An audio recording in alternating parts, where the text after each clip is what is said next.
గాలిలో తేలిపోమన్నది. ఫ్రెండ్స్, చాలా చాలా చాలా బోర్ కొడుతుంది ఇంట్లో ఉంటే. అసలు ఏం చేయాలో అర్థమవుతలేదు. అందుకని అలా బయటకు వెళ్దామని వెళ్తున్నాం. మన పక్కనే ఉంటుంది ఎస్ఆర్ఆర్ కాలేజ్ గ్రౌండ్. సో అటు వెళ్దామని వెళ్తున్నాం అన్నమాట. ఫ్రెండ్స్, ఇక్కడ బిల్డింగ్ చూడండి. నేను ఎప్పుడు బయటకు వచ్చినా ఇలాంటి బిల్డింగ్స్ కనిపిస్తే మన లైఫ్లో ఇలాంటి కడతామా అని అనిపిస్తుంది. కానీ చెప్పలేం, దేవుడు ఏది నిర్ణయిస్తే అదే జరుగుతుంది. మొత్తానికైతే కాలేజ్ గ్రౌండ్కి అయితే వచ్చినాం.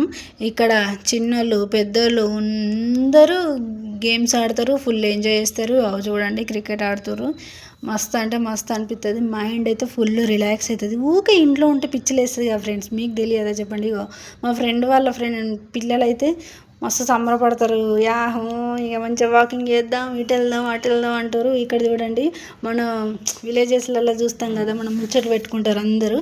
అది గుర్తుకొచ్చింది నాకు, వీళ్ళందరూ ముచ్చట్లు పెట్టుకుంటే. ఇక చిన్న పొరగలు అయితే సైకిల్ పట్టుకొని ఆడుతుర్రు.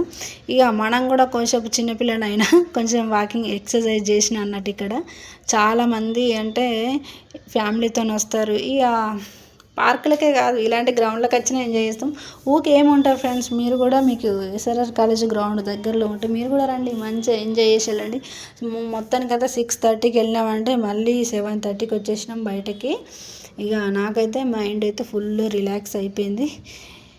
ఇక ఫైనల్ అయితే మా ఆయన వచ్చేసిండు. సరే వెళ్దాం పదా అని వచ్చినాం. ఇక చూడండి, చీకటి కూడా అవుతుంది. ఇక వచ్చింది నాని పానీపూరి తిందామా, చాలా రోజులైంది అన్నాడు. నేనైతే ఒక్కసారి కూడా నా లైఫ్లో తినలేను, కానీ తిందామని అట్లా ఒకటి వేసుకొని చేసినాం. ఎట్లుంటుందేమో అందరు అంటారు కదా, వాటర్ మంచిగా ఉండే, అదే ఉంది నా మైండ్లో. సరే ఏదైతే అనేది తిందాం తిని యజమాన నేను కూడా, నాకు కూడా ఒకటి వేసిరు, మా ఆయన తిన్నాడు.